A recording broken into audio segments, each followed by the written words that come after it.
मित्र आहे. अनिकानं त्याला सांगितलं होतं असं 4-5 समोसा काढून ठेव ज्यात भांग मिक्स केलेली असेल.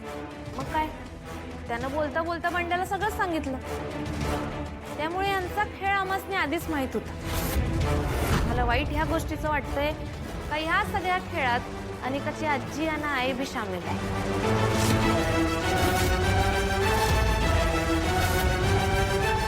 का हो? का माझ्या जीवावर उठलाय तुम्ही?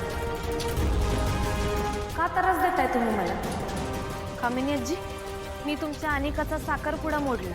अन्नपूर्णा आजीनी तुम्हासनी कानाखाली मारली ह्याचा राग आलाय ना तुम्हासनी, आणि ह्याचाच बदला घ्यायचा होता तुम्हाला.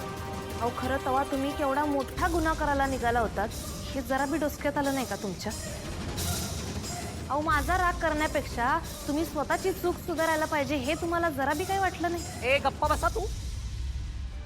राजन, ही मुलगी आहे ना खोटं बोलती, आणि ती जे काही म्हणते ना समोशामध्ये आम्ही काहीतरी मिक्स वगैरे करून दिलेलं, असं काही एक झालेलं नाहीये. अरे इतक्या सगळ्यांनी खाल्लेत असं काही एक आम्ही केलं नव्हतं. एक नंबरची खोटारडी मुलगी आहे, हिच्याकडे लक्ष देऊ नकोस. हो कडू आजी, काय नाही म्हणतायचा? पाहिजे तर पुरावा देऊ काय? बोलू काय त्या आचार्याला? छान छान बोलाव ना, बोलाव. नाही नाही, आता स्वतःच्याच तोंडाने सांगतेस आम्ही त्या आचार्याला ओळखतो म्हणून. या आहे ना तुमच्या डोळ्यासमोरच आहे.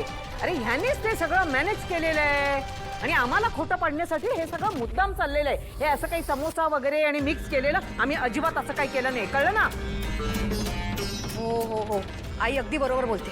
काय प्लॅन आहे ग तुम्हा दोघींचा? मस्त. म्हणजे आमच्याच घरात यायचं आणि आम्हालाच खोटं ठरवायचं, राईट? लाज नाही वाटत?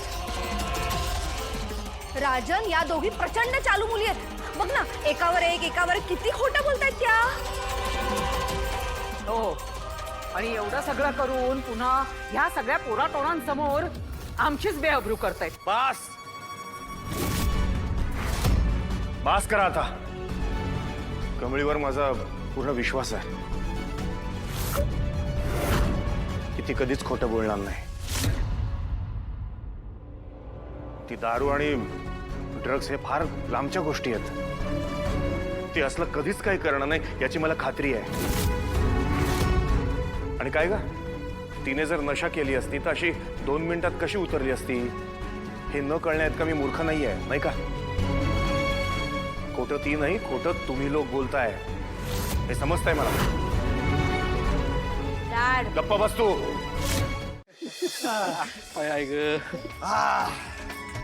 आजचा विषय एकदम नादेबाज झाला ना राव. म्हणजे बघा की पार्टी पण झाली, देवाचं दर्शन पण झालं, सगळं कसं एकदम मनासारखं झालं बघा. सगळं एकदम मनासारखं झालंय, पण चला आता लय दमलोय. काय जायचं काय? थांबा थांबा थांबा, 2 मिनिटं थांबा, लगेच आलो. ही कुठे गेली आता? येणार की येते.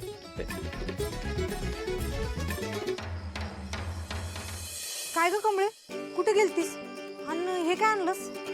सांगतो, गेलं वर्ष लय खास होतं. म्हणजे माझ्यासाठी तर आयुष्य बदलून टाकणारच होतं. चांगलं बी घडलं, वाईट बी घडलं. पण मागच्या वर्षात जर तुम्हीच सगळी सोबत नसता तर हे वर्ष स्पेशल झालंच नसतं.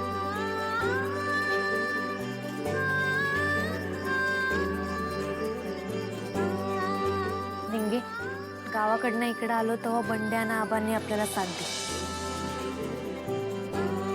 आणि इथं आल्यावर ह्या परक्या मुलखात तू नसतीस तर माझं काय झालं असतं? अगं कवा कवा सावली बी आपली साथ सोडते, पण तू माझी साथ कवा सोडली नाहीस.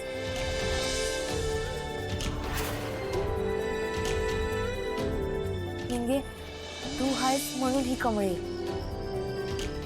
थँक्यू.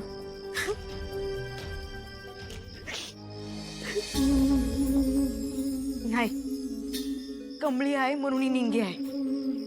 आईबा गेल्यानंतर तू, आबा, सरू काकी नसती तर आमचं काय झालं असतं ग? उगाच थँक्यू म्हणून मला पर्क करू नकोस. परका ना तुला कवाच नाही. ठीक आहे, माझ्या हातानं बनवले तुझ्यासाठी.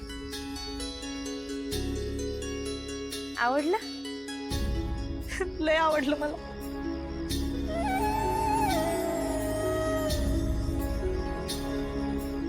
बंड्या मला सक्का भाऊ नाही, पर तू असताना मला त्याची गरज बी नाही. तूच माझं पाठी राखायस. गावातलं सगळं सोडून इथं कॅन्टीन मध्ये भांडी घासायला बी तयार झालास.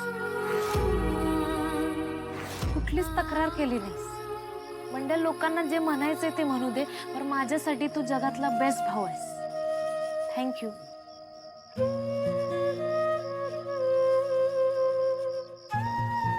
कमळे, एक भाव म्हणून मी तुम्हाला काय देऊ शकलो ग? ना घरदार ना पैसा अडका, पण एवढं मात्र करू शकतोय की. आणि कामाचं काय? अगं, माझ्या 2 बहिणी खुश तर मी खुश. उलट त्या देवाचं मी 10 आभार मानेन, मला या सोन्यासारख्या बहिणी दिल्या.